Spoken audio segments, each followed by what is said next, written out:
Desde el Tecnológico de Costa Rica, en Cartago, damos inicio a este webinar al ser las 5:05 de hoy, jueves 28 de julio del 2022. Declarado por CONARE como Año de las Universidades Públicas por los Territorios y las Comunidades. Soy Alejandro Garita Pereira y en nombre del equipo de la Editorial Tecnológica de Costa Rica y de la Escuela de Idiomas y Ciencias Sociales, queremos extenderles un afectuoso saludo a quienes se conectan desde Costa Rica y otras latitudes para conocer la historia del entomólogo y pintor Alexander Bierig.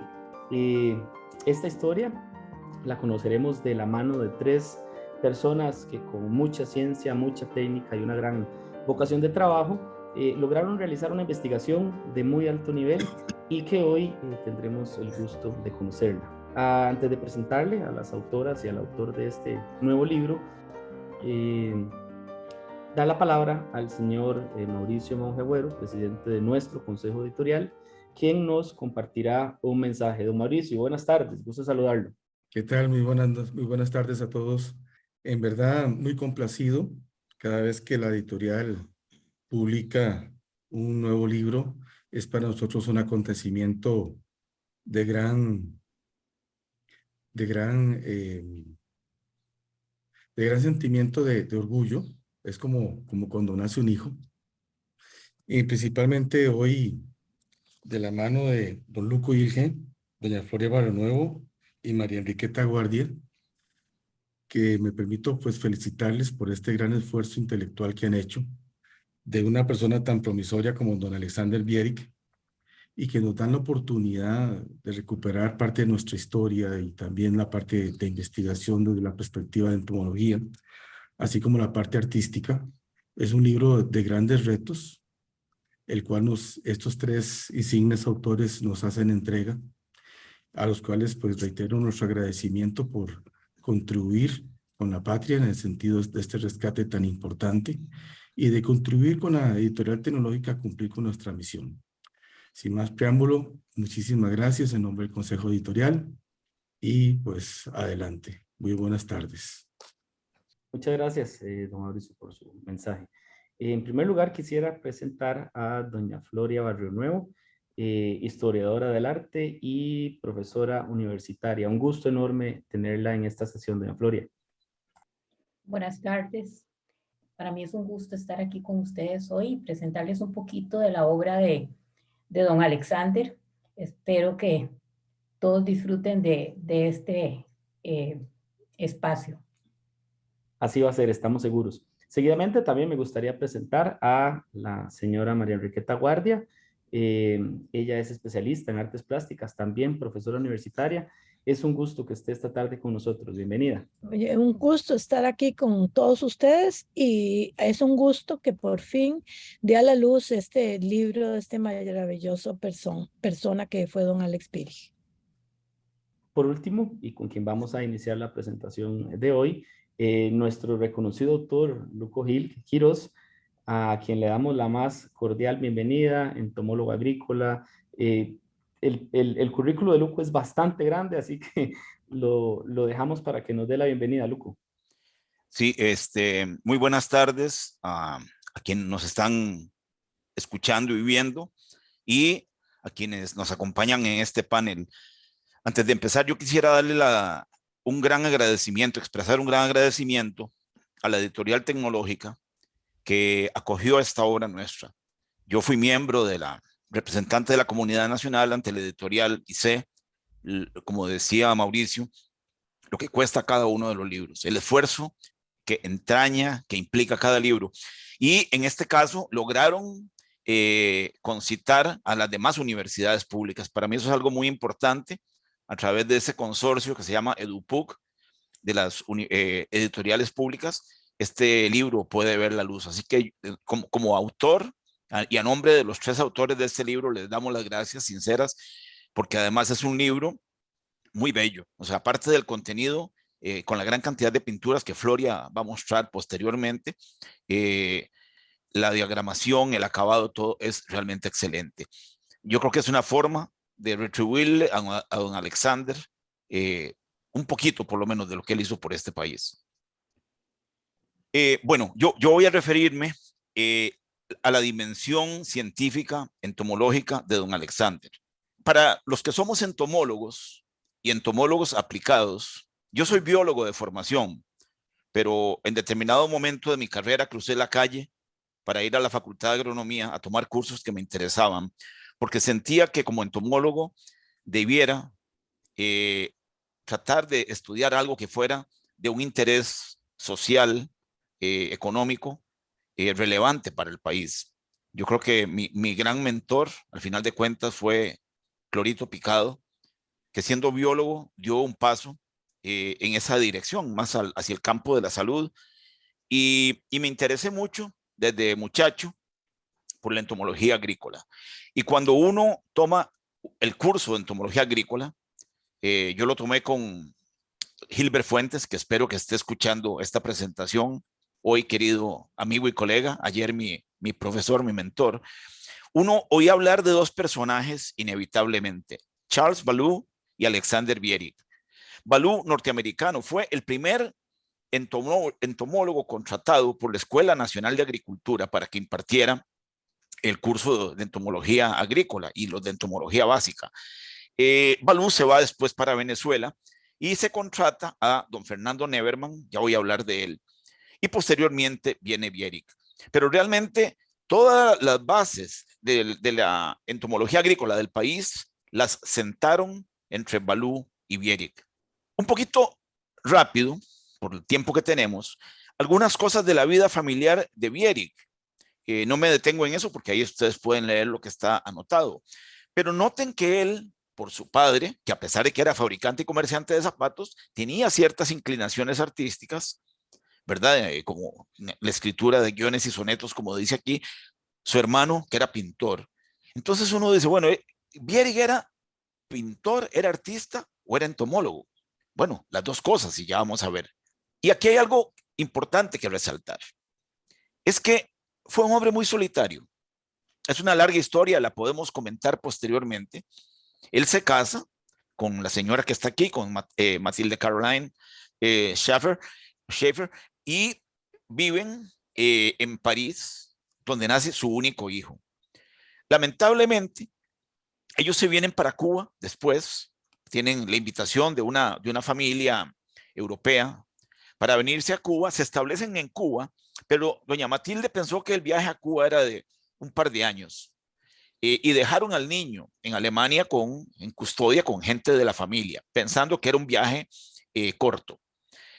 Pero lamentablemente, ella no se adapta a la vida en Cuba y decide regresarse a Alemania. Bierig se queda solo por mucho tiempo en Cuba. Y lo más triste es que cuando llega la Segunda Guerra Mundial, a Bierig le había tocado pelear en la Primera Guerra Mundial. No, es mentira. Fue reclutado, pero tenía un problema que le impidió ir como soldado, por fortuna. Pero su hijo sí. Y lamentablemente Alexander Robert muere en la Segunda Guerra Mundial, muere en Rusia. Y tristemente, su única hija, Gisela, o Guisa, como le dicen ellos, hoy tiene 82 años, la hemos mantenido informada de todo esto. Nunca pudo conocer ni a su abuelo, y de su padre los recuerdos que le quedaron fueron muy imprecisos, muy vagos. Aprovecho esta imagen para darle las gracias a Guisa, para darle las gracias a su hijo Helmut, apellido Wexler, y para darle las gracias a Rebeca, la tataranieta de Bierig. Rebeca ha sido muy importante en toda la gestación de este libro. Nos aportaron tanto Helmut como Rebeca información de primera mano, incluso información íntima, diría yo, y una gran cantidad de imágenes, de pinturas que ellos conservan.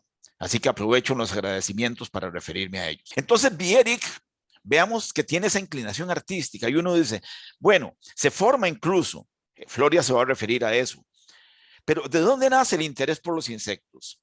No se sabe. No hay un dato conciso que nos permita entender por qué. Y se interesa en una familia en particular, que es la familia Staphylinide, a la cual me voy a referir dentro de un momento. Y yo creo que los contactos de él se dan en este museo en Berlín, que él visitaba y comienza a interactuar con algunos de los investigadores, con el fundador, Gustav Kratz, y con Walter Horn posteriormente. Y vean qué interesante, porque una vez más, aquí se viene a confirmar que para ser naturalista, para ser entomólogo, no hay que ser biólogo de formación. Miren cómo un médico como Horn, o vean que el mayor especialista de Staphylinide era abogado, Max Bernhauer. Muy interesante, porque Bernhauer posteriormente, Bierig le manda muestras de Costa Rica para su identificación. Entonces mantuvieron una relación muy, muy cercana. De manera que yo hipotetizo que realmente ya con Bernhauer había vínculos, aunque era austriaco, ya había mucha relación con Alemania y ahí ya se habían conocido. Esta es la imagen del museo que la pude conseguir gracias a Heiko Heinrich, que es este amigo alemán que mañana van a estar oyendo esta presentación porque ya es la 1 de la mañana más o menos allá en Alemania, y estas imágenes son las de Kratz y de Walter Horn. Para los que no son biólogos, dicen que cuando Dios creó el mundo, se volvió loco con dos cosas, con las estrellas y con los abejones. Y eso lo dice un biólogo famoso que lo dijo hace como 100 años. Porque es lo que más hay en el mundo natural. Cuando uno revisa la cantidad de especies de organismos que hay en el mundo, los abejones son abrumadoramente la mayoría, el orden Coleoptera. Hasta hoy, este es un dato, bueno, esto siempre cambia, habrá aumentado, pero más o menos 400,000 especies de organismos son de abejones. Cuando uno piensa que de aves en el mundo, creo que son 10,000 las que hay. O sea, es abrumador realmente. Pero ojo, estas son las 6 familias con mayor cantidad de especies. Y a Bierig se interesó en la familia Carabidae por un tiempo cuando estaba en Europa, y aquí en Costa Rica hizo algunas cositas con crisomélidos, que son los de la familia de las vaquitas, no de las mariquitas, sino de las vaquitas. Pero miren ustedes, entonces, los estafilínidos, el grupo en que se interesó Bierig, es el grupo de organismos más grande que hay en el planeta. Repito, el principal grupo más grande de organismos son los insectos. Dentro de los insectos, los coleópteros, y dentro de los coleópteros, la familia Staphylinide. ¿Y qué tienen de particular los estafilínidos? La verdad es que no son muy atractivos, son pequeñitos. Miden generalmente de 2 milímetros a 1 centímetro. No tienen colores bonitos, así como para exhibirlos en vitrinas de museos. No. Son de hábitos discretos. Poca gente los ha visto. Ahora volveré con otras de las imágenes. Pero es la familia más exitosa de organismos. O sea, la cantidad de especies de un grupo de organismos es un indicador clarísimo del éxito evolutivo que han tenido. Es una expresión de ese éxito evolutivo. Entonces, en todo el planeta, esta es la familia más exitosa que existe. Y como digo aquí, no me detengo ahí, viven en lugares muy, muy, muy variados. Eso les da esa versatilidad. Hábitos, la mayoría son depredadores, tanto la larva como el adulto, pero otros consumen hongos, materia orgánica, otras son especies herbívoras. En fin, han, como quien dice, incursionado en todos los hábitos alimenticios posibles, ¿verdad? Entonces, de ahí viene el éxito de los estafilínidos. Y nos vamos al contacto de Bierig en Costa Rica. Y aquí aprovecho para darle las gracias muy, muy profundas, muy sinceras a Helga Neverman, nieta de don Fernando. Ahora no la conocía yo a Helga y ahora somos buenos amigos. Vean otro caso. Don Fernando Neverman era ingeniero mecánico. Vino a Costa Rica porque su hermano se vino para Perú y había sido contratado por una empresa maderera para hacer envíos de madera desde Costa Rica. Entonces invitó a don Fernando para que lo acompañara aquí en Costa Rica. Y se interesa, repito, siendo ingeniero mecánico, se interesa en una familia, ya voy a mostrarles unas imágenes, que es una familia que se llama Cucúgide, le dicen abejones planos. También una familia que no tiene mayor importancia. Según los rastreos que pude hacer, ellos hicieron un primer contacto epistolar, o sea, se escribieron como en el 27-28, y Bierig viene a Panamá en el 30 por cuenta de él, sin relación con Neverman. Neverman, cuando muere, ya vamos a hablar de la muerte de él, muy triste, la colección, la familia la puede vender con el USDA, con el Departamento de Agricultura de los Estados Unidos, y eran 33,000 especímenes, una colección bárbara. Y había más de 100 especies tipo. Cuando decimos especie tipo, es una especie, hay una cosa que se llama el holotipo, es el organismo, el espécimen en el cual se basó la descripción de una especie. Pero hay otros que se llaman paratipos, etcétera. O sea, son como quien dice la crema innata de una especie que ha sido recién descrita. Entonces, material de un inmenso valor el que tenía Neverman. Aquí les muestro un sobre de este museo. Este me lo facilitó Helga, dirigido a Neverman, aquí en San José, al apartado 1122, enviado desde ese museo, porque ellos intercambiaban especímenes. Aquí tenemos el representante de la familia Cucúgide. Aquí podemos ver esta, se parece mucho a este. Excelente dibujante también, Neverman, sin ninguna duda, ¿verdad? Y aquí viene la fuente de la desgracia, lamentablemente. Como le dije, los estafilínidos tienen una relación alimentaria muy variada, y les gustan las cuevas, les gustan los nidos. Y les gustan mucho los nidos de hormigas guerreras, que no hay que confundirlas con las zompopas, que son hormigas cortadoras, que algunos les dicen arrieras.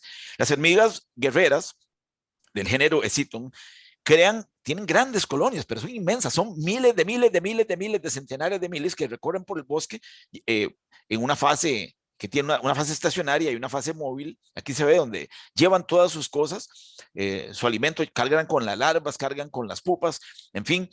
Y hay estafilínidos que viven asociados. Y yo supongo que en algún momento en Cuba, que era donde vivía Bierig, no hay hormigas guerreras. Entonces yo me imagino que en algún momento Neverman le dijo a Bierig de lo que había, veamos la que sigue, aquí en Costa Rica, de la posibilidad de investigar. Y entonces lo invita a venir a mediados de 1938. Este es un dibujo, ellos comienzan a hacer unas recolecciones en el Valle Central. Este es un autorretrato, dijéramos, de Bierig, y aquí está Neverman. Esto es aquí en el Valle Central, una señora que los atendió. En los días posteriores, más o menos semana y media después, se van para la finca Hamburgo, que era la finca de Neverman, una finca bananera. Esta es la casa en la finca. Aquí está Neverman con su hermano, que vino a visitarlo en algún momento, con su cuñada, con los niños.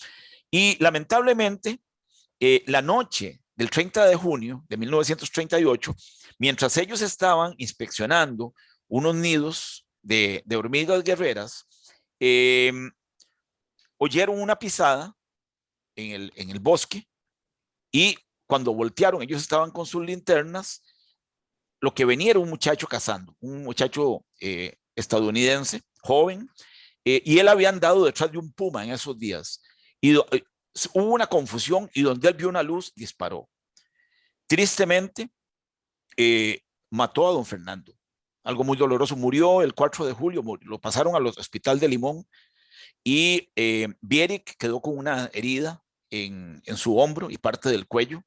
Por fortuna no murió, pero fue una tragedia familiar, ¿verdad? Tremenda. Los hijos pequeñitos todavía, los de don Fernando, un extraordinario ser humano. Y entonces se presenta la circunstancia de que, como don Fernando era profesor en la Escuela Nacional de Agricultura, le ofrecen el puesto a Bierig porque la plaza quedó vacante. Bierig no tenía un puesto fijo en Cuba, hace los arreglos, repito, eso es en junio, y ya en enero del 40, Bierig se viene para Costa Rica. Cuando hace la Escuela Nacional de Agricultura, estaba donde hoy está la Escuela de Arquitectura, que fue donde estuvo la Facultad de Agronomía, la vieja, la casona de los Macaya, ¿verdad? Aquí está un grupo de la escuela con Jiménez Núñez, con don Francisco Jiménez Núñez, Enrique Jiménez Núñez, perdón. Y aquí está Bierig con uno de sus alumnos, que después en las indagaciones pudimos dar con que este es el de don de Manuel María San Román, el papá de Lorena San Román, bióloga, como estudiante suyo. Entonces a Bierig, vean ustedes, era pintor, era entomólogo dedicado a la familia Staphylidae, pero le toca un trabajo en el cual nunca había tenido que ejercer, que era trabajar con plagas agrícolas y no forestales, solo agrícolas. Entonces es muy complicado para él. Y si uno ve, los primeros le exigen a él hacer folletos para agricultores. Cuando uno lee los primeros, el lenguaje es un lenguaje muy, muy científico, muy técnico, incomprensible para agricultores. Para él, a pesar de que hablaba muy bien español, no era fácil poner en palabras sencillas cuestiones muy técnicas. Incluso prepara unos glosarios de términos, pero son muy complejos, la verdad.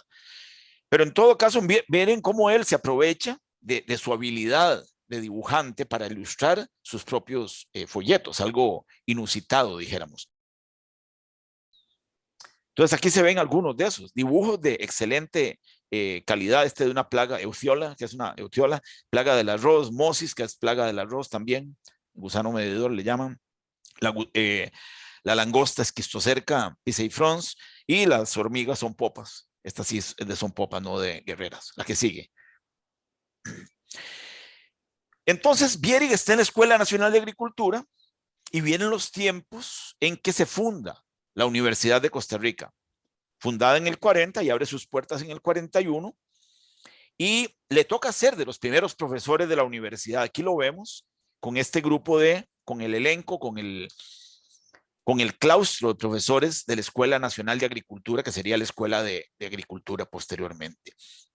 Y su discípulo, su gran discípulo fue don Luis Ángel Salas. Don Luis Ángel, yo no tomé cursos con don Luis Ángel, pero llegué a tratarlo, un hombre finísimo, extraordinario científico, pero don Luis Ángel después se dedica más a la acarología y a la nematología, y deja el campo de la entomología para que llegue don Álvaro Vile, que sí fue nuestro profesor.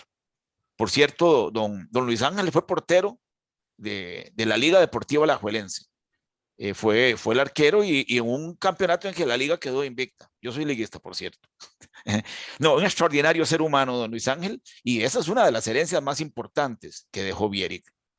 La que sigue, por favor. Ahora, la investigación que hacía Bierig era muy, muy minuciosa, como les mostré. Los estafilídeos son sumamente pequeños, y entonces no es solamente el trabajo. Aquí está él con el atuendo de entomólogo, con este aspirador, sacando los especímenes, y eso después hay que colarlo, hay que pasarlo por tamices, por filtrarlo. Después todo el proceso de limpieza, después montarlos en tarjetas, un trabajo muy minucioso. Veamos la que sigue. Miren ustedes, vean el tamaño que puede tener un insecto de esos. Aquí podemos verlo en estas tarjetitas. Vean el tamaño. Es minúsculo realmente. Vean la letra de Bierig, extraordinaria. Esta caja de especímenes está todavía en el Museo de Insectos de la Universidad de Costa Rica. Se la debo a Lezama, a Humberto, que me permitió tomar estas fotografías. Son muestras de especímenes que recolectaron juntos don Luis Ángel Salas y don Alexander Bierig. La que sigue, por favor.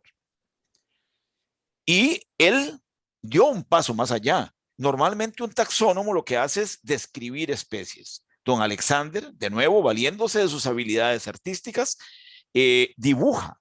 No todos los especímenes, era imposible. Ya vamos a ver la cantidad que recolectó. Pero vean la cantidad. Los estafilídeos se caracterizan porque las alas, los abejones, por eso se llaman coleópteros. Coleo quiere decir duro. El primer par de alas es un par de alas endurecido, es como un estuche, y debajo están las alas membranosas, que son las que les permiten volar. Y en el caso de los estafilídeos, son como un chaleco. Lo que tienen es los élitros, o sea, las alas duras son muy cortitas, como se puede ver en estas imágenes. La que sigue, por favor. Nada más para mostrarles algunas de las publicaciones de él. En algunas había que ilustrar partes del cuerpo, las antenas o el tórax o parte del abdomen en algunos casos, las patas, etcétera. Esto es el tipo de dibujo que don Alexander hacía. La que sigue. Lamentablemente, al morir don Alexander, la colección queda al garete. La historia es muy larga de relatar, pero por dicha, por fortuna, al final de cuentas la adquiere, la compra el Field Museum of Natural History en Chicago.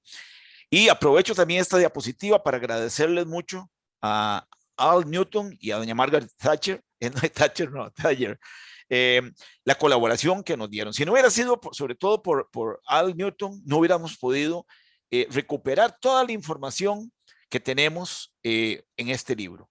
Así que agradezco, además la foto me la mandó Al también. La que sigue. Ya para terminar,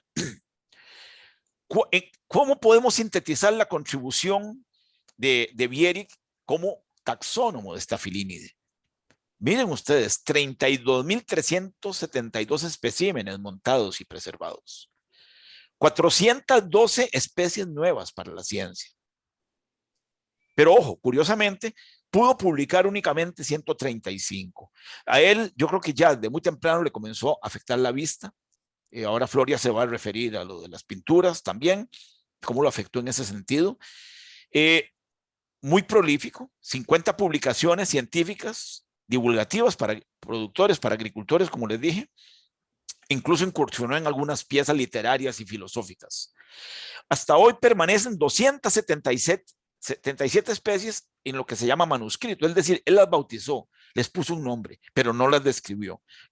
Para los que no son biólogos o entomólogos, describir una especie es relatar todas sus características morfológicas, lo cual es un proceso muy complejo para que en el futuro, hoy podríamos decir 60, 70 años después, alguien pueda leer ese relato, lo coteja con el espécimen y puede decir si pertenece o no a esa especie o se parece más a una especie afín, una especie cercana. Entonces ahí está esa gran tarea pendiente. Ese es un tesoro que está ahí en el Field Museum y ojalá que algún día haya entomólogos costarricenses, deseablemente, que puedan ir a rescatar toda esa información. Y algo interesantísimo, no hay ninguna especie que se llame Bierigui, por ejemplo. Él nunca bautizó ninguna especie con su nombre. Era un hombre que no era ególatra, era un hombre que no era egoísta, era un hombre sumamente generoso. Dio muestras de generosidad durante toda su vida. Otros sí bautizaron especies con el epíteto, o sea, con el nombre de Bierig. ¿Qué sigue? ¿Dónde vivía él? Lo pudimos esclarecer. Vivió realmente en 2 o 3 lugares. Él vivió un tiempo muy cerca de la Universidad de Costa Rica, ahí donde está la casa muy linda todavía de la familia Bansbach, que ahora entiendo que es de un centro, algo de idiomas. Pero la mayor parte de su vida la vivió en el centro de San José, más o menos 2 cuadras al sur del Colegio de Señoritas. Aquí era donde vivía. Vivía muy cerca de esta esquina, más o menos por acá, y era una casa de este tipo. Esta casita está ahí todavía, pero no tiene nada que ver con él. Era el tipo de madera que llamaban machimbrada, ¿verdad? Y en esa casa, aquí podemos ver algunas de sus obras, pero aquí tiene sus colecciones. Repito, los estafilínidos, como son tan pequeñitos, muchos hay que montarlos en láminas, en portaobjetos y cubreobjetos, que son los que usan los microbiólogos. Entonces, mucho de su colección la tenía en estos gabinetes. La próxima. El 17 de mayo de 1963, con 79 años, próximo a cumplir los 80, que los cumplía a principios de año, fallece de una trombosis cerebral. Lamentablemente, en soledad, sí tuvo gente que lo quiso mucho. Ellas van a hablar ahora de don Jorge Quesada, abogado y entrañable amigo, y luego también los hermanos masones, porque él era masón. Se le hace, como dice la tarjeta de la Universidad de Costa Rica, los funerales efectuados en el templo masónico, y efectivamente sus restos están en el cementerio general, en esta tumba, que es de la logia masónica. Él está en esta posición. Yo pude encontrar el expediente, la distribución de los restos. Por cierto, en esa tumba está don Roberto Brenes Mesén y otras personas muy reconocidas en la masonería, personas extraordinarias como intelectuales o como seres humanos. Y entonces ahí es donde descansa don Alexander. Así que de manera muy sumaria, muy resumida, esta es, digamos, la dimensión entomológica, y vamos a profundizar ahora la parte artística con Floria y con Queta. Nada más para terminar, quiero decir que Floria y yo nos conocemos desde muchachos. Fuimos compañeros en primer año de colegio en el Liceo de San José, allá en Barrio México, y dejamos de vernos como por 40 años. Y me alegra mucho que Vierick nos unió de nuevo, porque yo comencé a investigar sobre Vierick en la parte entomológica. Yo sentía que era una deuda que tenía con la entomología costarricense y conmigo mismo, sin saber mayor cosa de Vierick. Y buscando me encontré con que Vierick y Queta, y a Queta ya yo la conocía, no nos habíamos tratado mucho, pero la conocía, y dije yo, mira qué bien, y llamé, busqué el teléfono de Floria, la llamé, y hicimos, como dicen, clic al instante, y de ahí comenzamos con este proyecto, y ve qué lindo que ya hoy, 28 de julio, ¿verdad?, del año 2002, aquí está el producto de esa obra conjunta de los tres, lo que me ha enriquecido mucho también desde el punto de vista cultural. Les agradezco mucho a las dos todo este aporte, toda esta contribución. Muchas gracias. Y bueno, participaremos después en las preguntas y comentarios. Muchas gracias. Buenas tardes. Bueno, yo les voy a hablar un poquito de don Alexander Vierick, el pintor, porque, como dice Luco, no sabe uno cómo definirlo, si como entomólogo o como pintor, porque las dos cosas las hizo y las hizo muy bien. Para empezar, el siguiente, para empezar, ¿cómo lo conocía a don Alexander en el medio artístico? En la Facultad de Bellas Artes, donde él fue profesor, lo conocían como don Alex. Esa era la forma en que los estudiantes se dirigían a él. Probablemente porque él firmaba sus obras como Alex.Vierick. Siempre la firma de esa misma forma. Pasemos. Él igual fue un personaje complejo, polémico. Algunos le tuvieron un gran cariño, otros lo adversaron mucho, pero lo que no cambia es que fue un gran artista, fue un gran dibujante y fue también un excelente profesor. En esta imagen ustedes pueden ver 3 de las firmas que lo caracterizan y es muy interesante que las 3 firmas se relacionan con los 3 periodos de su vida y los 3 periodos de su obra artística. La primera que ustedes pueden ver de 1916 es la firma que corresponde a las obras que hizo en Europa antes de trasladarse a América. En esta época todavía uno siente mucho la influencia del diseño gráfico, que fue su formación académica. Y en la firma de 1935, que es la que corresponde a la época que vivió en Cuba, la firma cambia drásticamente, es manuscrita, es muy fluida, siempre tiene el mismo punto, ustedes lo pueden notar, Alex o A. Vierick en todas las firmas.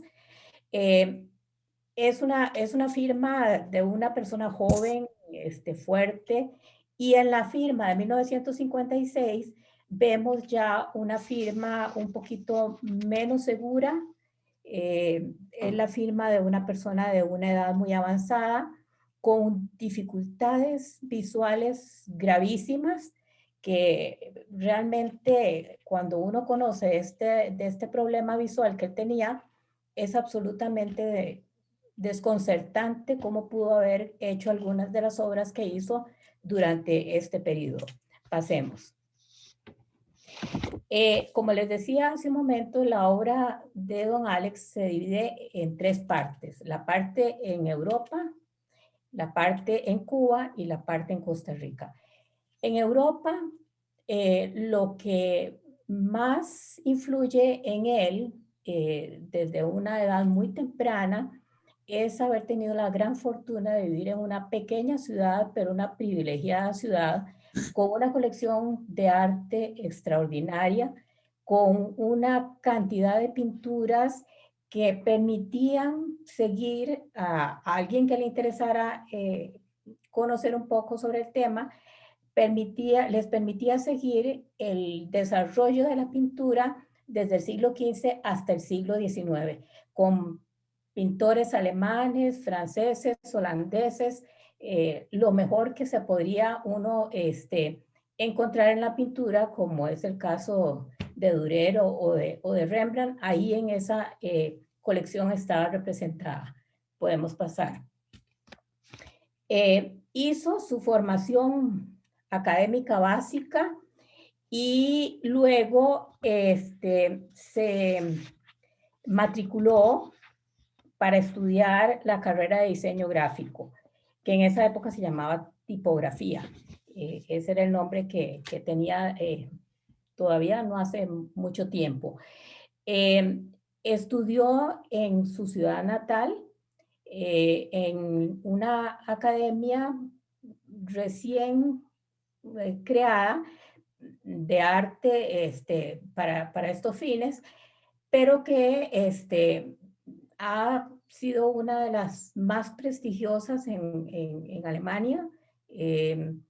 Actualmente es una de las más difíciles de acceder a estudiar en ella porque tiene una demanda muy grande y además de eso tiene otro rasgo muy interesante y es que es la más antigua universidad técnica de Alemania. De manera que una formación tuvo realmente privilegiada en todo sentido. Podemos pasar. Él, una vez que concluye sus estudios de diseño en su ciudad natal, decide trasladarse a Berlín para poder ampliar su formación y le toca vivir en Berlín, bueno, aparte de la posibilidad que tiene laboral y de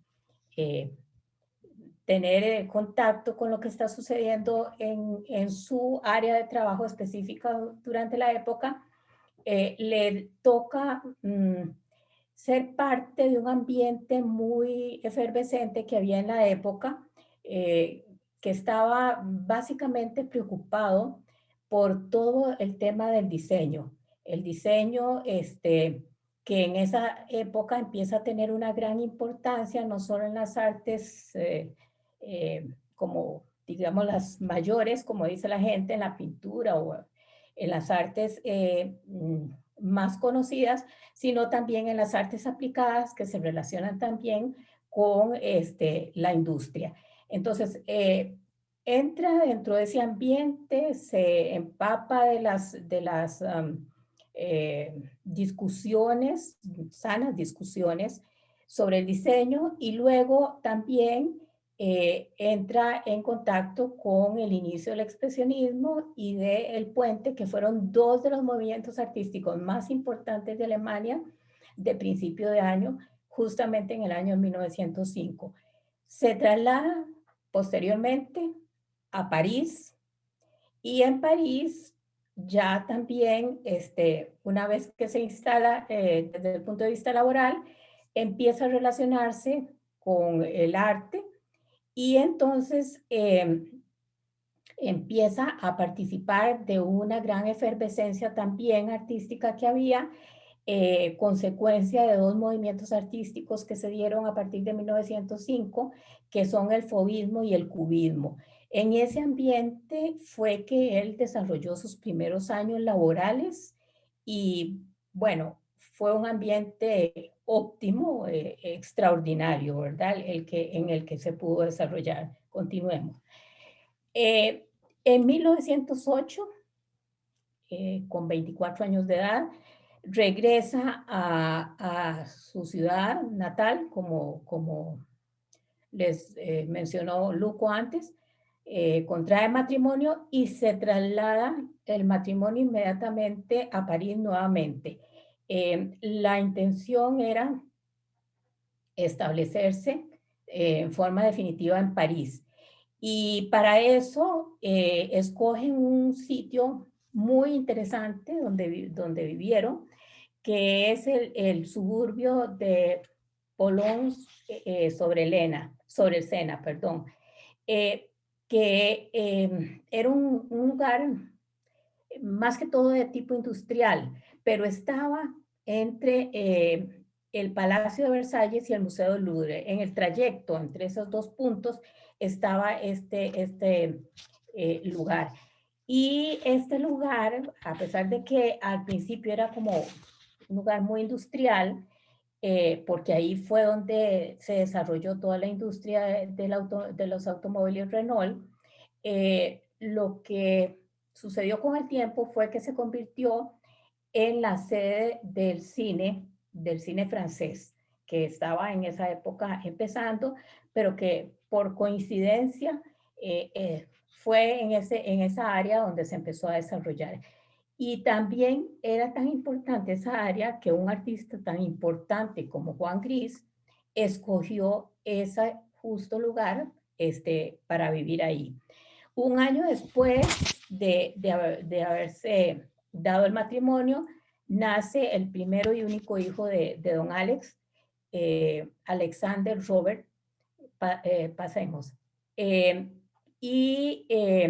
Este dibujo es del niño, obviamente recién nacido, muy pequeño.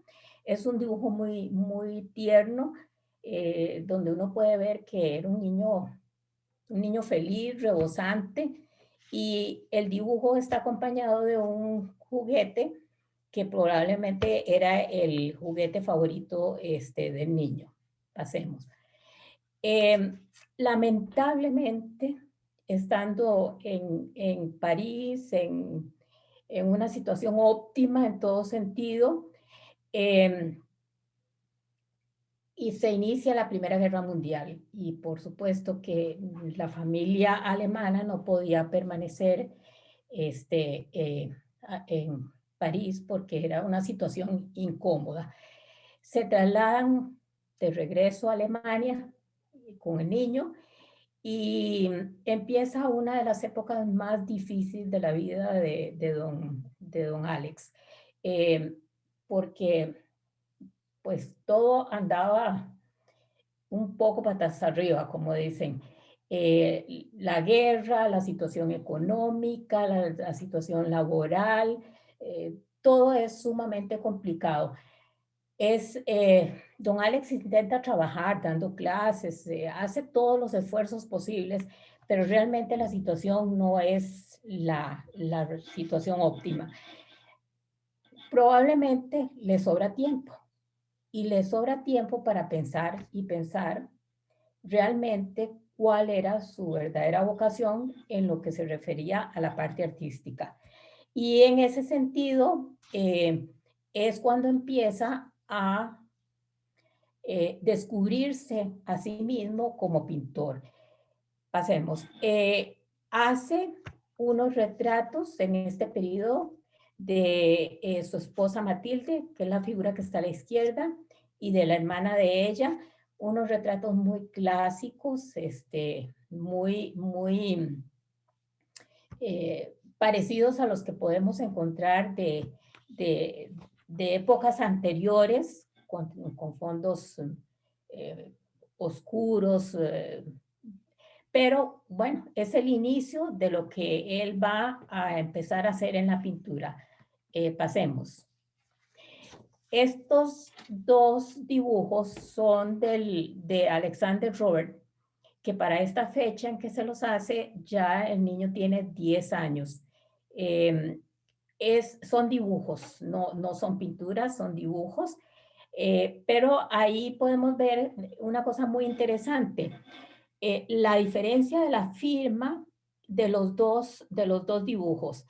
El de la izquierda ya tiene una firma mucho más fluida, mientras que el de la derecha mantiene los rasgos de la tipografía un poco más rígida de esta primera época. Podemos decir que esto es son como dos obras que muestran la transición hacia donde va don Alex como pintor.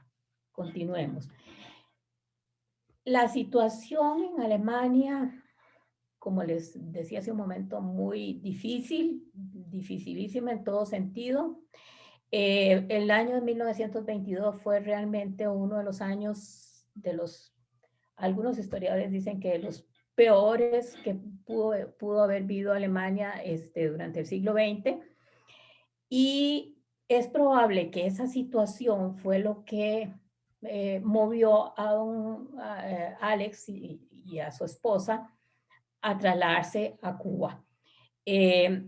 Se trasladan buscando un horizonte laboral mejor, con una intención temporal. La idea era que no se iban a quedar mucho tiempo, pero como decía Luco, la señora no logró adaptarse, se devolvió a Alemania y don Alex se quedó en Cuba.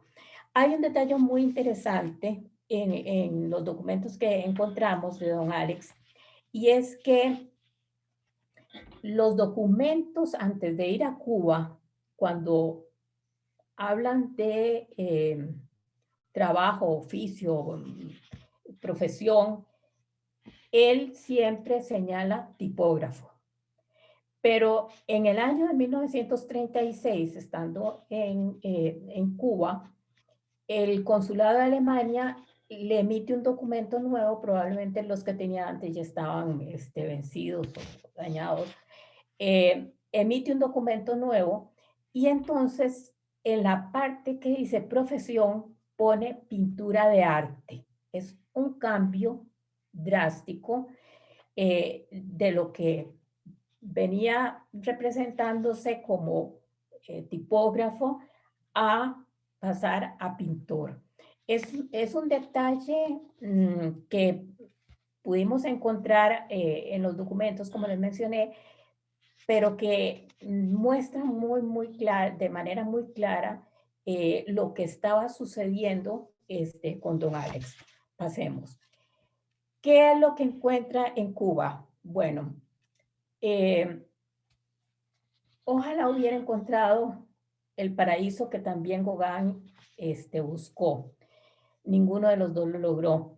Llegó a Cuba y la situación económica en Cuba no era tan dramática como en Alemania, pero sí era una situación muy frágil, tanto desde el punto de vista político como económico.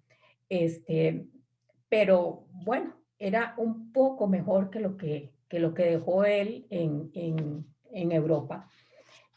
Decide quedarse y es probablemente la decisión más difícil que él debe haber tomado, porque se quedaba solo, se quedaba en un ambiente diferente, nuevo, pero era un ambiente que lo fascinó. La vegetación, la naturaleza, el paisaje que encontró en Cuba lo fascinó, igual que le sucedió a Gauguin en su momento. Podemos pasar. ¿Qué pasaba en Cuba desde el punto de vista artístico en ese momento en que llega don Alexander? Bueno, Cuba es parte de un gran movimiento que se está dando en América Latina. Prácticamente todos los países participan, donde se está gestando una forma nueva de hacer arte. Hasta el momento de los años 20, lo que había prevalecido en América Latina era lo que se llamaba el arte académico, que recibía este nombre porque la gente, los jóvenes que estudiaban, iban a las academias. Entonces se identificó el estilo de pintura que se hacía antes de 1920 con el nombre de la institución donde se aprendía a pintar, por ejemplo. A partir de 1920, entonces empieza un movimiento donde los jóvenes quieren pintar de otra manera. ¿Y por qué quieren pintar de otra manera? Porque se enteran de que hay otras formas, otros estilos artísticos nuevos, y ellos quieren empezar a experimentar con eso. Es un torbellino. 1922-23 es año tras año que va sucediendo algo nuevo. En Sao Paulo, en Brasil, es un movimiento muy fuerte con Tarsila do Amaral. En Buenos Aires, en Argentina, se funda la revista Martín Fierro, que fue determinante en todo lo que sucedió durante la época. Y en Cuba, particularmente, lo que sucede es que desde 1924, un pintor cubano, Víctor Manuel, empieza un movimiento de protesta, de tratar de crear conciencias sobre la posibilidad de hacer una nueva tipo de pintura, y finalmente lo logra en 1927, articular un movimiento muy fuerte para hacer una pintura nueva.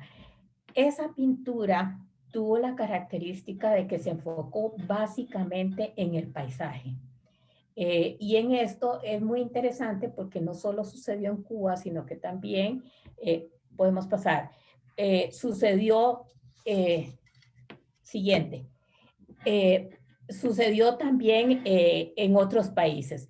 En Costa Rica hubo ese mismo movimiento que se inició en 1928, y vean cómo las fechas son seguidas, ¿verdad?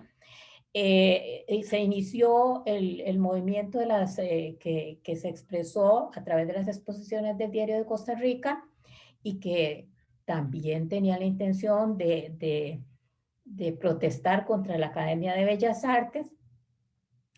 Y en 1900, ya para 1930 está, digamos, consolidado este movimiento en Cuba. Ya los artistas se han empoderado con este nuevo estilo artístico, y se inicia todo un capítulo nuevo en la historia del arte cubano, que va a llegar a las alturas de un Wilfrido Lam y de otros, Amelia Peláez, artistas que alcanzaron renombre no en Cuba, sino a nivel internacional. En fin, Cuba no era el paraíso que hubiera querido tener don Alex, o que hubiera querido tener Gauguin en su momento, pero sí les dio a los dos muchos motivos en su pintura y en su obra artística. Continuemos. El paisaje lo obsesiona. Empieza a pintar el paisaje. Y en esta de la pintura del paisaje hay una cosa muy interesante que hay que resaltar en la obra de don Alex. Él empieza a pintar paisaje en 1925, o sea, 2 años después de que llegó a Cuba, con una rapidez sorprendente. Se permea del paisaje, lo absorbe, como decía el manifiesto antropófago, lo absorbe y empieza a crear una obra de paisaje. Lo hace, empieza a pintar paisaje 2 años antes de que el movimiento de Víctor Manuel adquiriera forma, se consolidara. Y esa pintura también de paisaje que la hace, la empieza a hacer 3 años antes de que el movimiento en Costa Rica, de las exposiciones del Diario de Costa Rica, se diera. O sea, realmente cuando uno ve estos datos, se da cuenta de que para don Alex llegar a América, ver el paisaje fue algo, una experiencia única, que lo llevó a inclusive adelantarse a los mismos artistas latinoamericanos. Continuemos. Hay una, en las obras, les voy a mostrar unas pocas obras porque son bastantes. En las obras que hizo de paisaje, es muy interesante, por ejemplo, esta obra de los que se llama Alrededor de La Habana, es justamente eso. Está en una zona residencial, don Alex, que es La Habana, y empieza a incursionar poco a poco en el paisaje, pero está el paisaje y la arquitectura urbana, digámoslo así, muy bien balanceada. Están las dos cosas ahí presentes. Posteriormente, siguiente, empieza a alejarse un poquito, a empezar a ver la arquitectura, las construcciones desde el paisaje. Y finalmente, siguiente, se queda con el paisaje nada más. Es como un trayecto hacia la naturaleza que él va haciendo hasta que se queda definitivamente en el paisaje. Y ahí las pinturas de esta época son realmente muy, muy bellas. Los árboles, el agua, el color de la tierra, la luz, el sol, las sombras, todo fueron motivos excepcionales para él para poder hacer su pintura. Continuamos. En 1934 empieza a hacer nuevamente paisaje. ¿Qué pasó entre estos años, entre 1925 y 1934? Pintó paisaje y de pronto hay un silencio. No sabemos, la información que obtuvimos no logró darnos una certeza sobre qué fue lo que sucedió. Pero parece que, pues con todo el movimiento del cubanismo que había en ese momento, es probable que don Alex tratara de mantener un perfil un poquito bajo para no entrar en conflicto con los artistas jóvenes cubanos, tal vez dejó de pintar, o pudo haber sucedido también otra cosa, y es que haya vendido las obras y por eso no sea tan fácil localizarlas, como sucedió con las obras que trajo con él y que están aquí en Costa Rica. Continuemos. Nuevamente, en 1934 empieza a pintar en la tapia, esta pintura que vemos aquí. Desde el paisaje mira hacia el entorno urbano. Ya está muy apropiado de ese paisaje y entonces disfruta mucho de ver toda esta vegetación exuberante. Siguiente.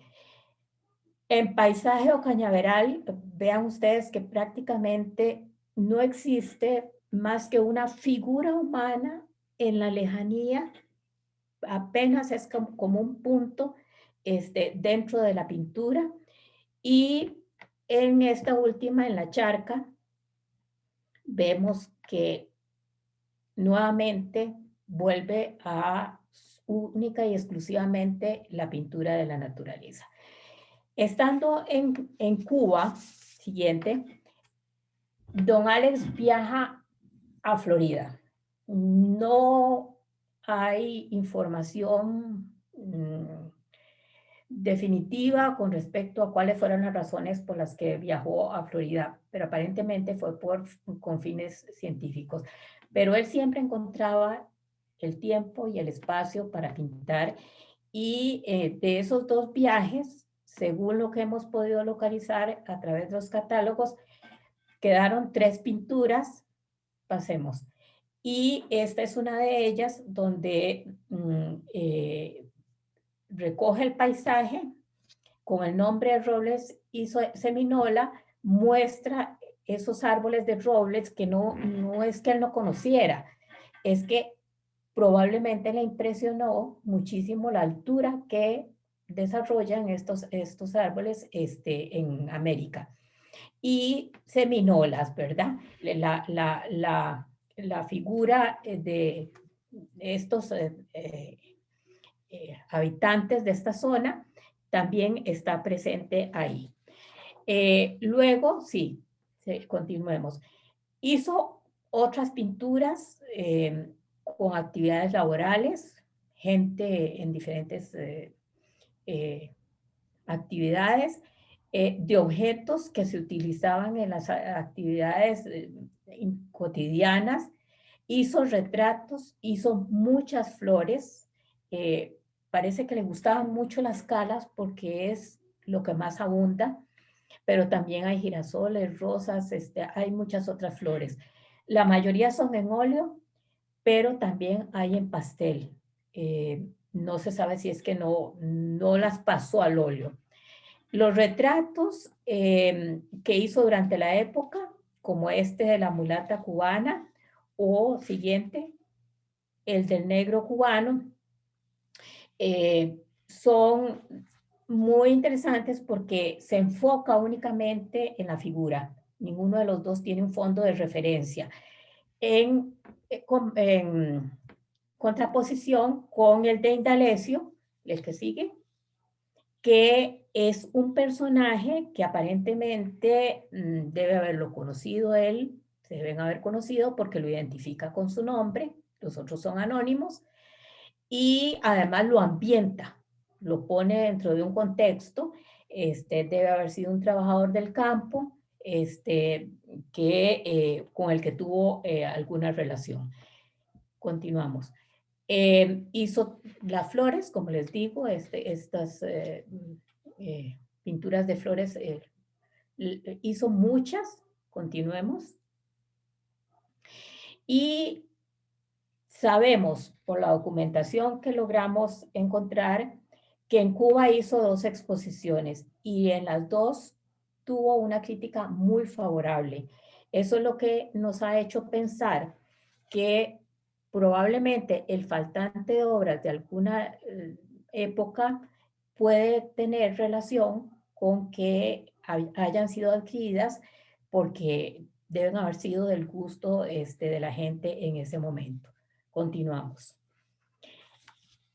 Llega a Costa Rica. En Costa Rica va a vivir los últimos 25 años de su vida. Cuando llega, se establece, empieza a trabajar intensamente, como es su hábito. Pinta, encuentra siempre el tiempo para pintar. Y los estudiantes de la Universidad de Costa Rica, donde él trabajaba como docente en agronomía y microbiología, empiezan a comentar mucho sobre la forma extraordinaria en que dibujaba todos esos animalitos cuando él les iba mostrando las características. Eso llegó a oídos de la Facultad de Bellas Artes, que era parte de la Universidad de Costa Rica también en esa época, y el decano de la Facultad de Bellas Artes en 1946 lo contrata como profesor de dibujo. Entonces inicia una etapa nueva como docente, ya no solo científico, sino también artística. Continuemos. Cuando llega a Costa Rica ya todo el boom del paisaje había pasado en Costa Rica y en el resto de América. Y entonces lo que va a hacer, digamos, le va a interesar mucho a la gente de don Alex, va a ser el retrato. El retrato siempre tiene público. La gente le gusta mucho el retrato. Y por esa razón va a ser una cantidad, pero una cantidad inmensa de retratos que son de calidad muy variable, porque algunos fueron hechos a partir de fotografías, de eran personas que ya habían fallecido mucho tiempo antes.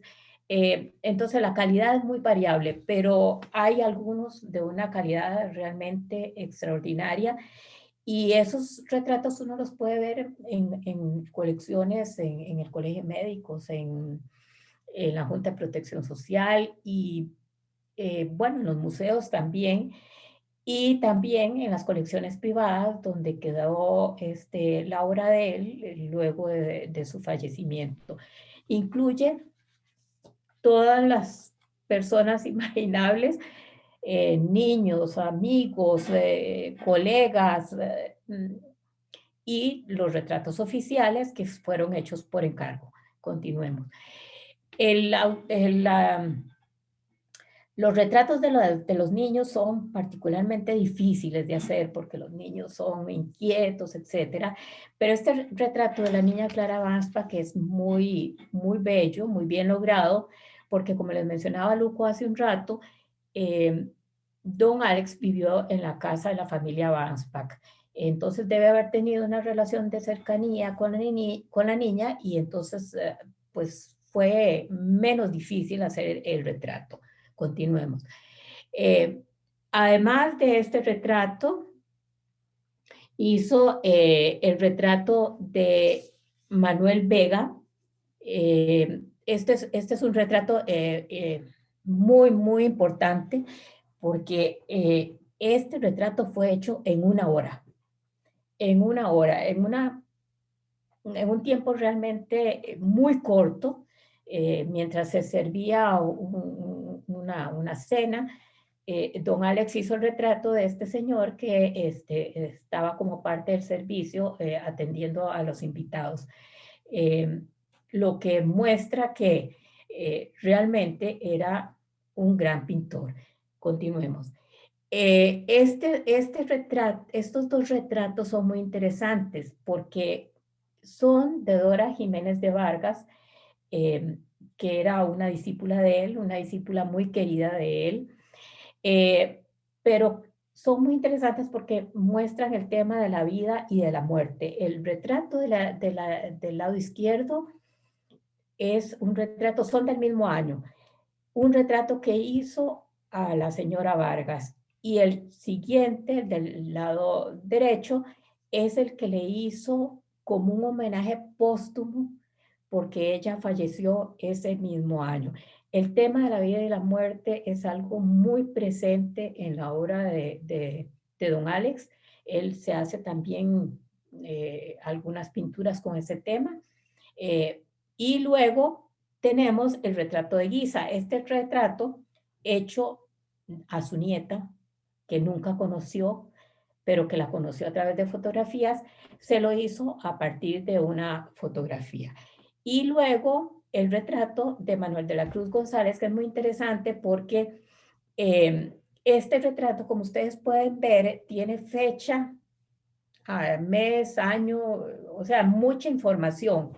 Eso es porque probablemente quería marcar algún momento especial en la relación de don Alex con Manuel de la Cruz González. Deben haber tenido una entonces relación muy cercana.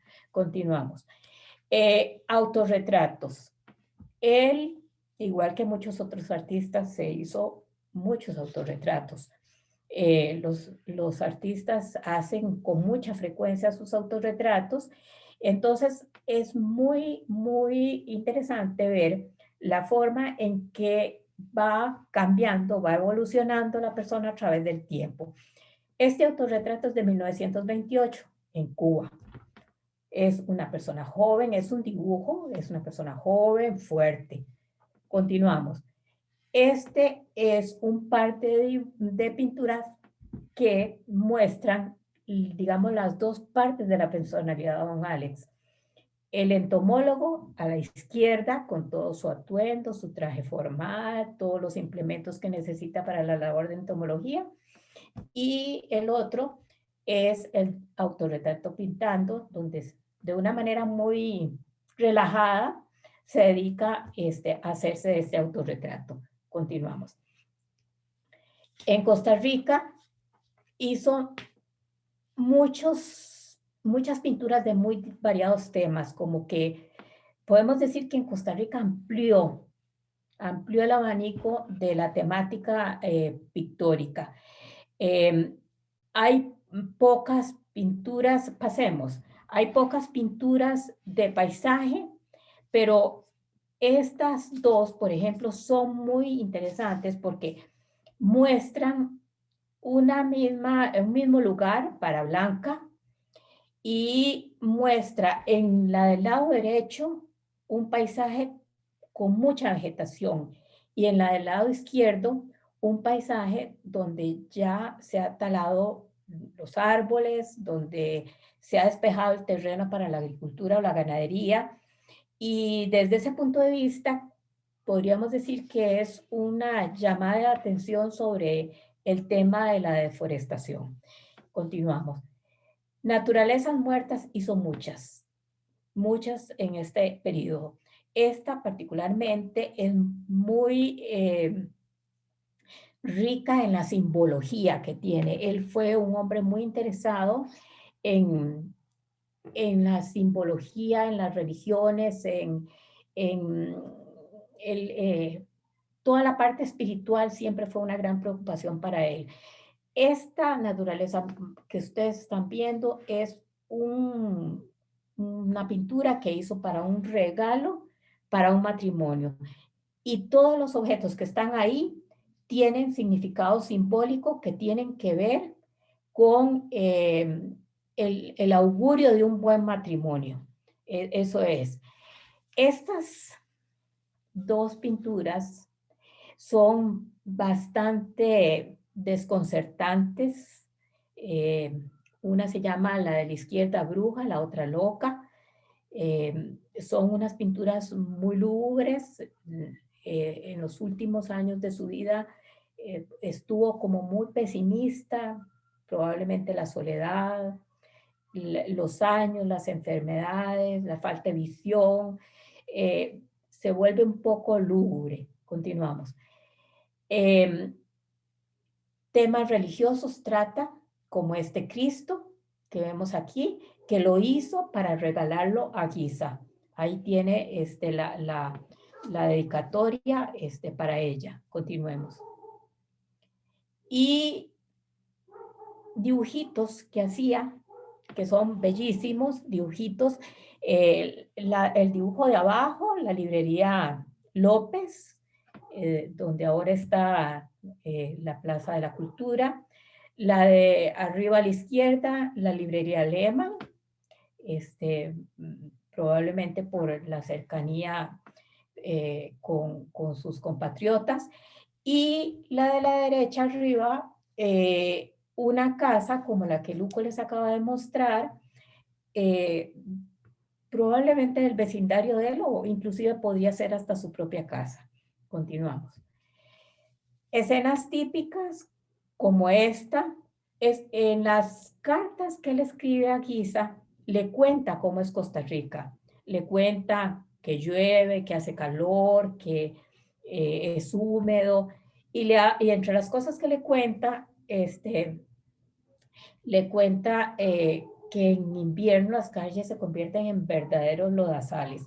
Y eso es lo que muestra este dibujo, cómo un automóvil intenta transitar en medio de ese ambiente. Continuemos. Y este es un retrato de un perrito, Don Alex, en fotografías que hay de él aparece siempre como con, bueno, por lo mismo de su trabajo científico, como muy cerca de los animales, como este perrito probablemente era su mascota, probablemente su única compañía porque vivió en una gran soledad, que lo mira con gran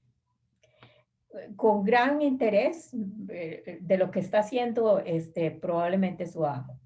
Bueno, con esto, por lo menos, yo creo que tienen una pincelada de lo que es, de lo que fue la pintura de Don Alex. En el libro hay mucha más pinturas, y está el catálogo razonado con toda la obra, que es de lo que María Enriqueta ahora les va a comentar sobre ese catálogo que ustedes pueden ver en el libro. Muchas gracias, y quería aprovechar para agradecer a 3 personas que me ayudaron muchísimo en este trabajo. A don Michael Espinosa, que me dio mucha información sobre la parte masónica de don Alex. Walter Benz, que me ayudó con las traducciones de algunas de las cartas de don Alex, y a Giselle Rey, que me ayudó también a entender algunas cosas sociales de la etapa en Europa. Muchas gracias. Le agradecemos mucho su participación y de una vez le damos la palabra entonces a la señora María Enriqueta, especialista en arte plástico, profesora universitaria. Buenas tardes. Buenas tardes. Bueno, yo voy a pasarle la palabra a don Walter Antillón, quien fue alumno de don Alex, pero además él les va a contar que además le tocó vivir otras experiencias con don Alex, y porque por problemas de tiempo él tendría que ausentarse dentro de unos minutos. Entonces le voy a pasar la palabra a él primero.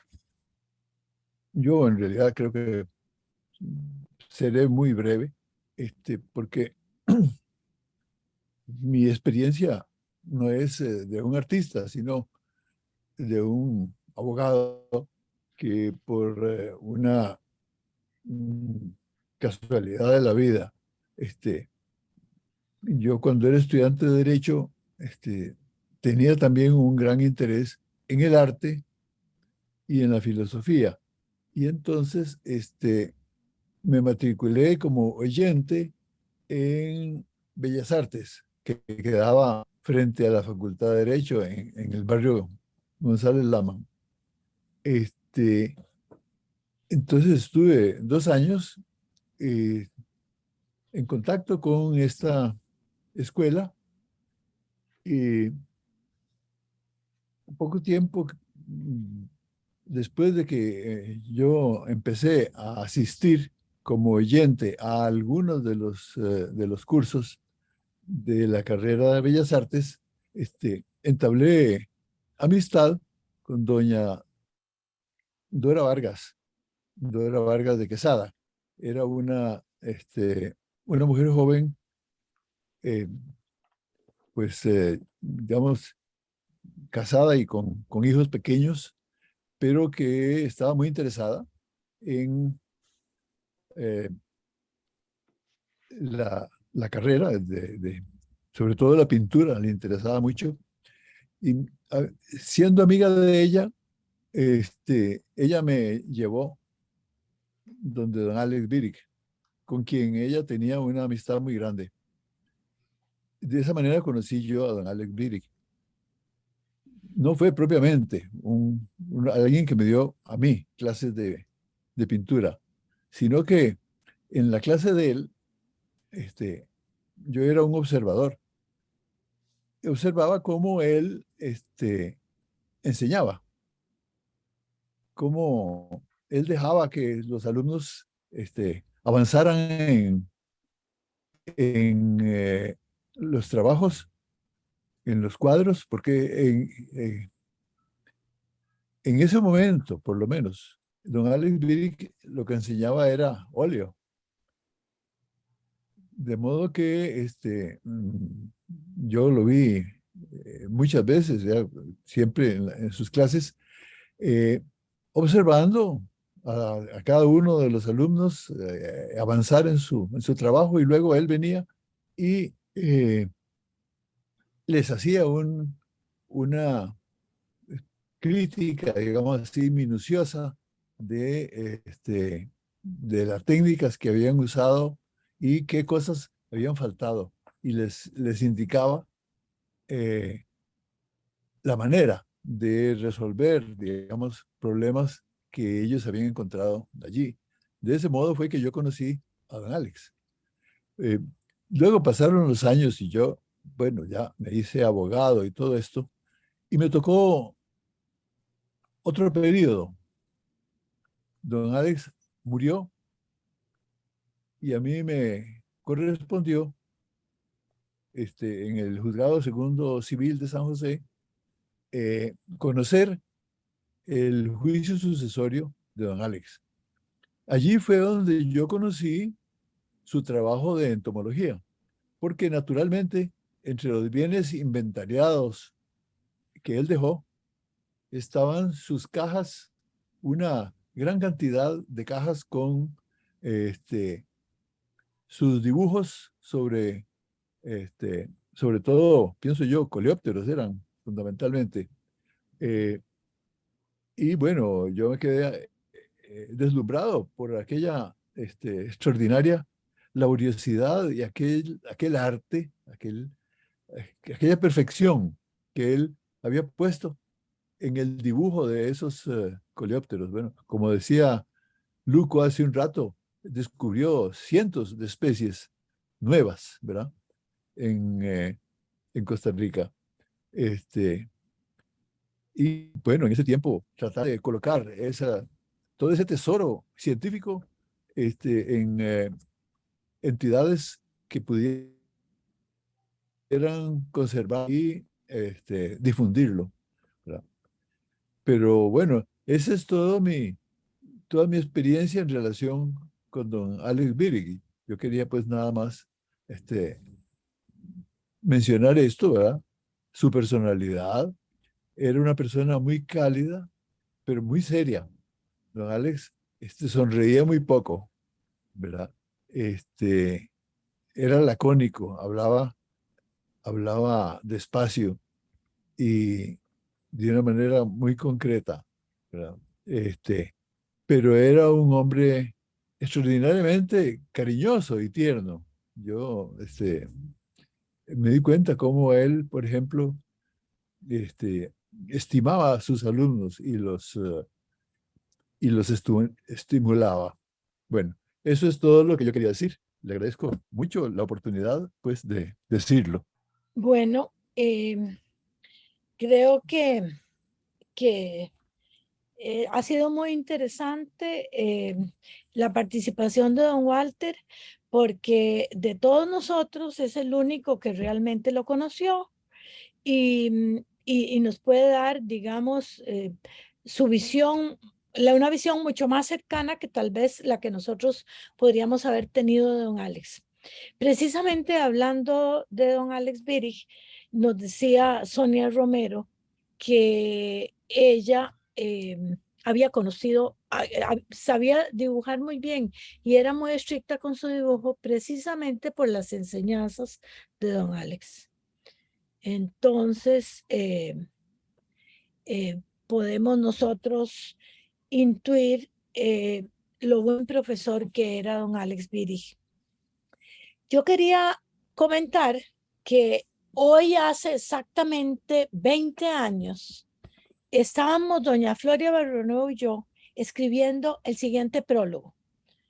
Obedeciendo a causas muy variadas, las culturas son capaces de olvidar conscientemente parte de su historia. Esta obra es un intento de recuperación de una historia injustamente olvidada. Bienvenido, don Alex Birich.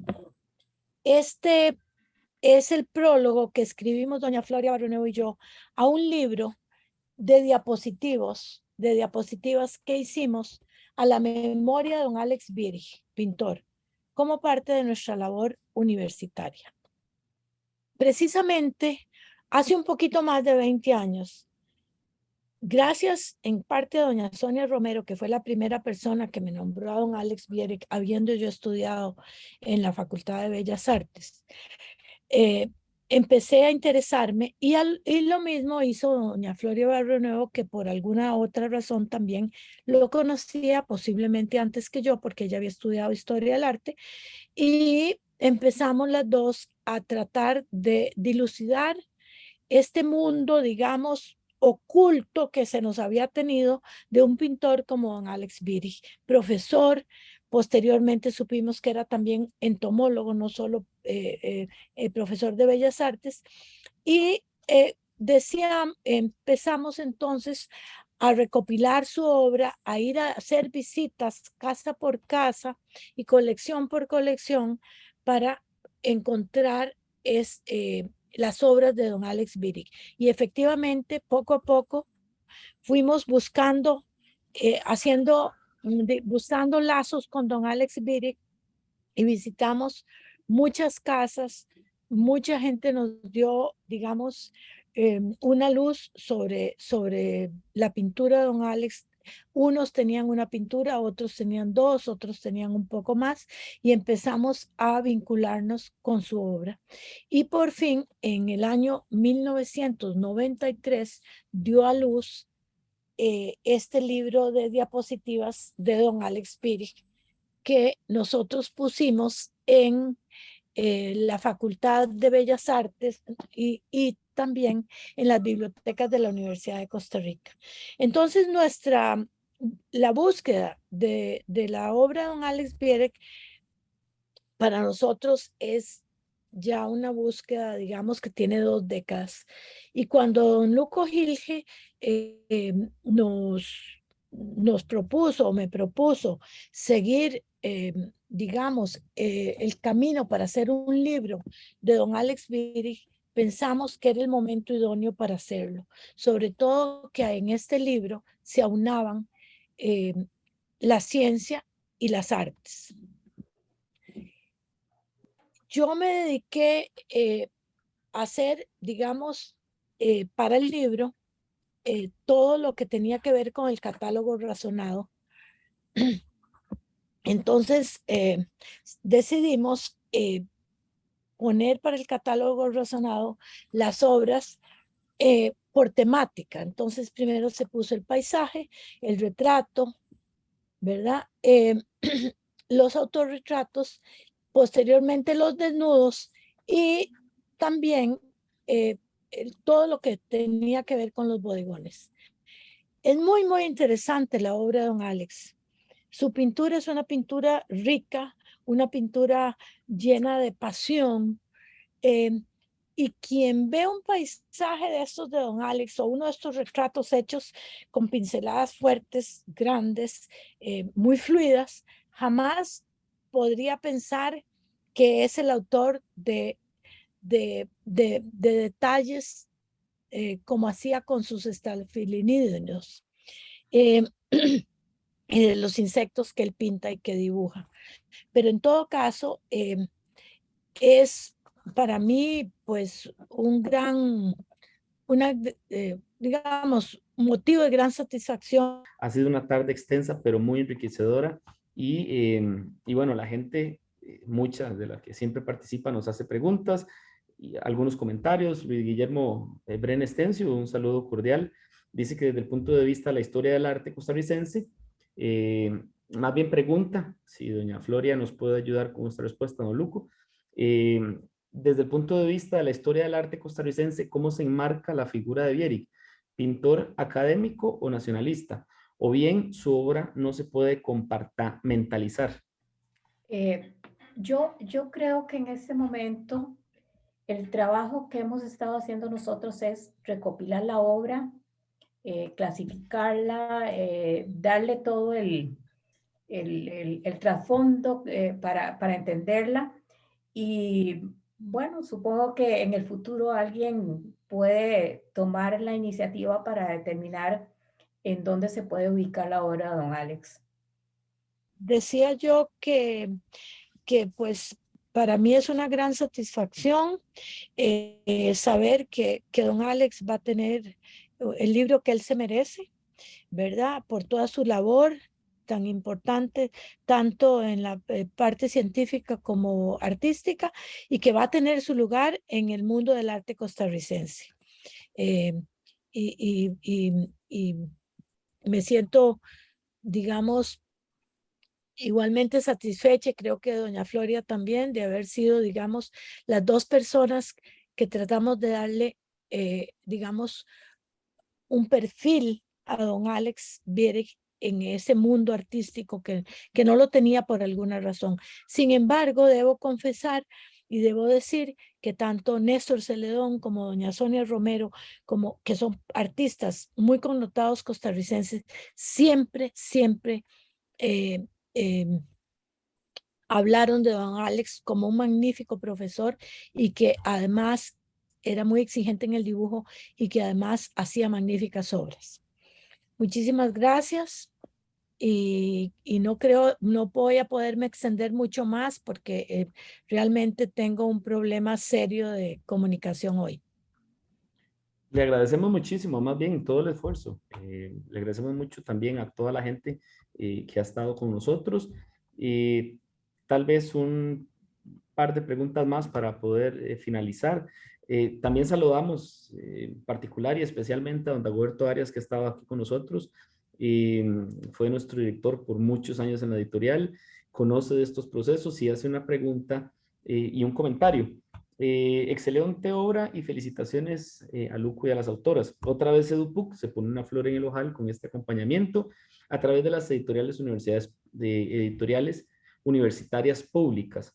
Mi pregunta, Luco, es si todas o al menos una parte de las publicaciones de Alexander Bierik estarán disponibles o hay que hacer algún esfuerzo adicional para digitalizarlas.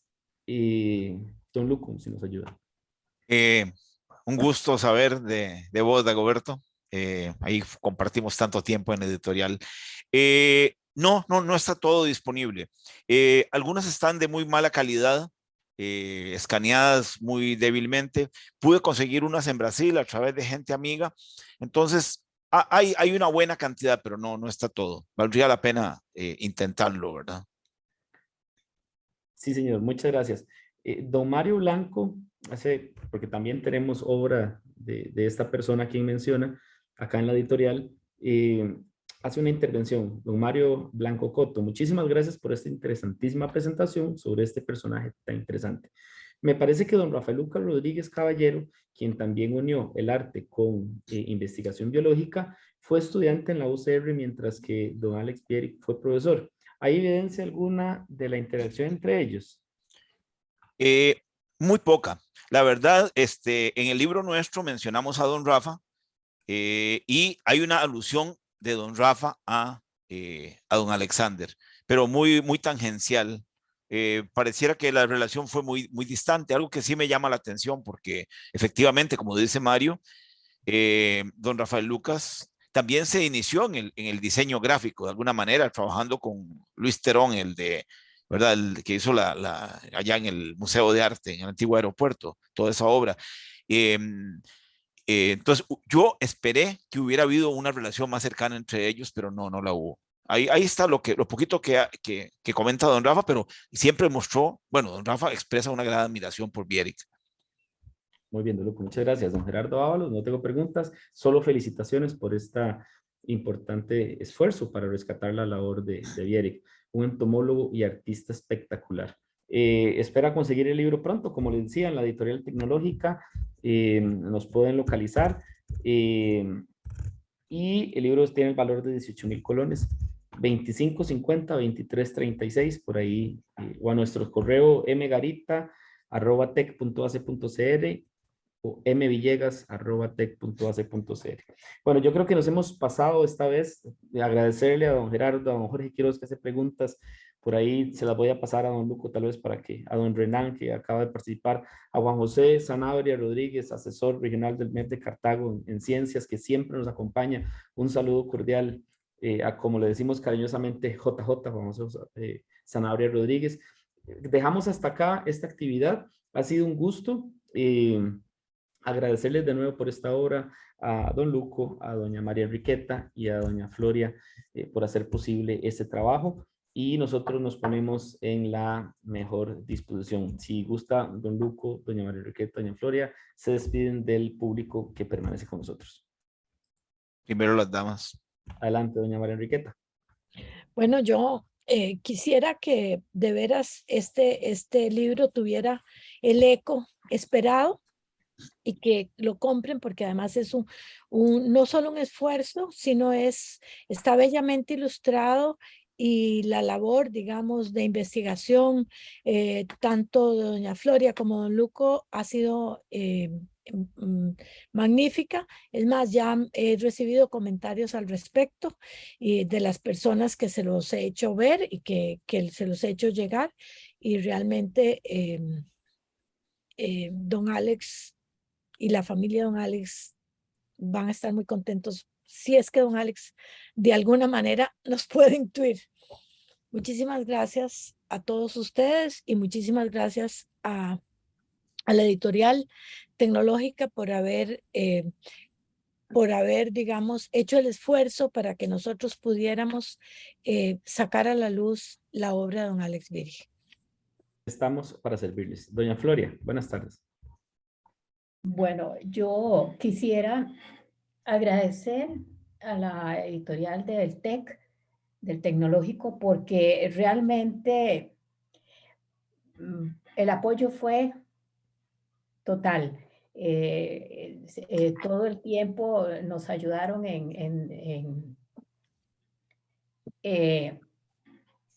perdón. Ya, ahora sí. La podemos observar y la podemos escuchar. Ok. Les decía que agradezco muchísimo a la editorial del Tecnológico porque realmente el apoyo fue inmenso. No hay palabras para manifestar todo lo que nos colaboraron, sobre todo porque todo esto se dio en medio de la pandemia y en algún momento parecía como que iba a naufragar el proyecto, pero el tecnológico no dejó que eso ocurriera y realmente estoy muy agradecida por eso. A Luco porque me embarcó en esta aventura.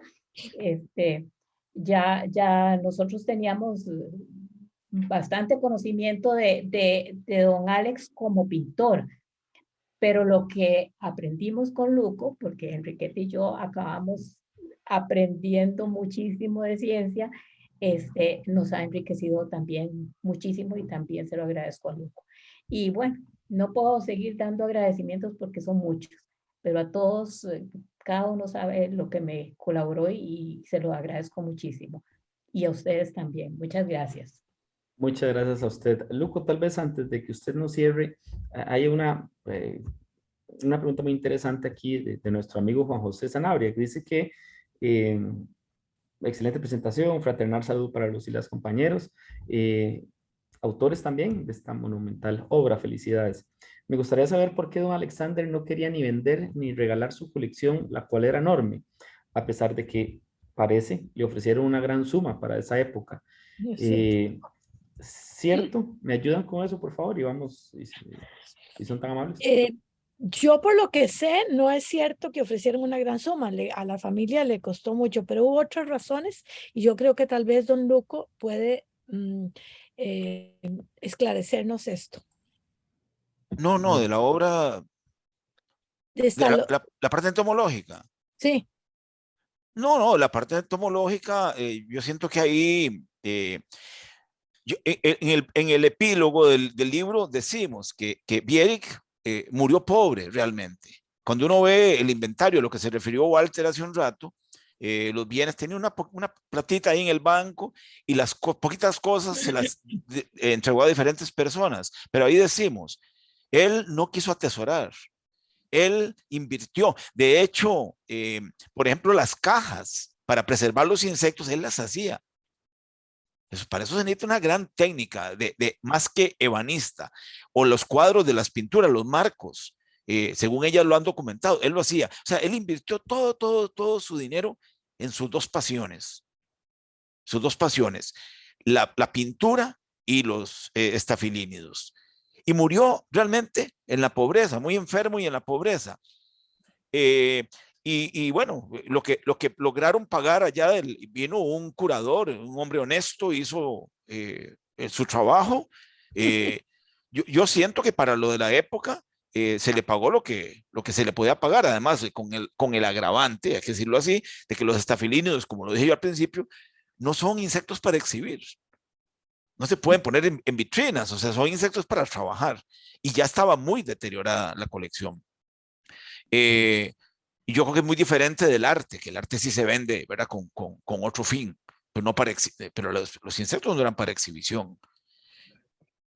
Yo creo que hablando de eso, sería muy interesante que la Universidad de Costa Rica pudiera adquirir algunos de estos dibujos para su museo, ¿verdad?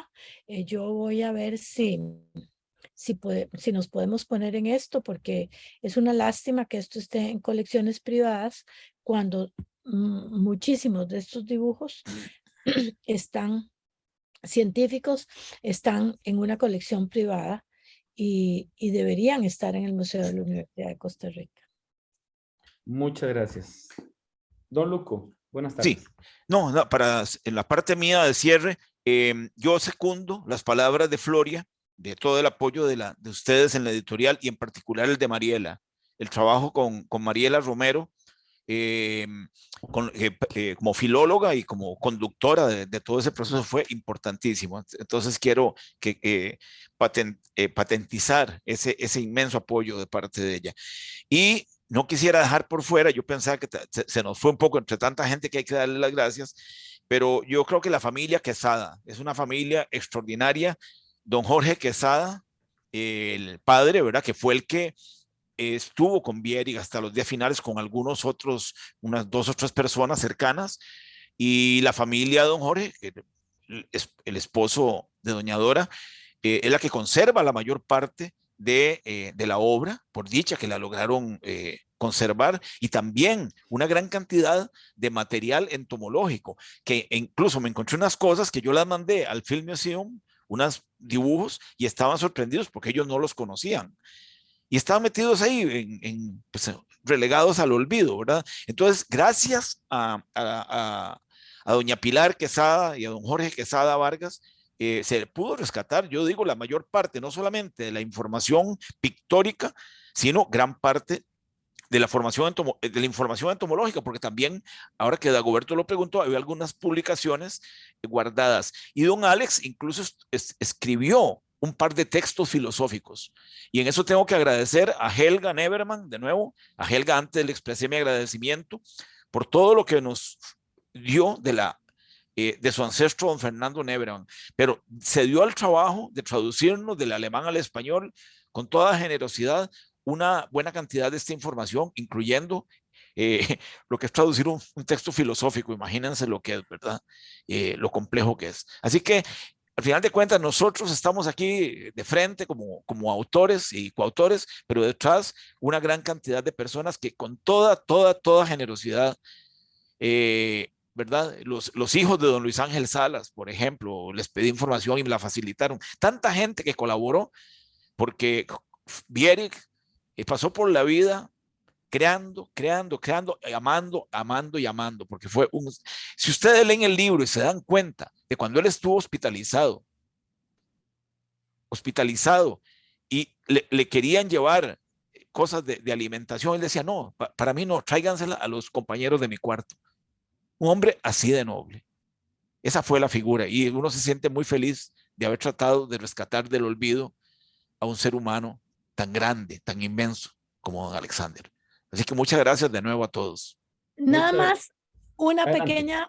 una pequeña acotación, y es que no podemos dejar de lado también personas que le ayudaron mucho, y hay alguien que ya murió y yo voy a hablar por él, y es don Fabio Fournier. Don Fabio Fournier fue una de las personas que más ayudó a don Alex Bierig en vida. Fue su alumno, lo quiso mucho, compró parte de su obra, pero además le consiguió trabajo cuando don Alex estaba viejo y casi ciego, con los retratos que don Alex le consiguió para que don Alex hiciera una serie de retratos que son algunos de ellos de los que habló doña Floria, de la Junta de Protección Social. Pero además logró que en el 40 y pico a don Alex no lo enviaran a un campo de concentración, porque digamos, políticamente estaba muy bien situado y logró que el gobierno de esa época no lo mandara a don Alex a un campo. En todo caso, es importante entonces que yo lo nombre porque fue una de las personas que más datos me dio de don Alex en una época en que doña Flora y yo empezábamos a investigarlo.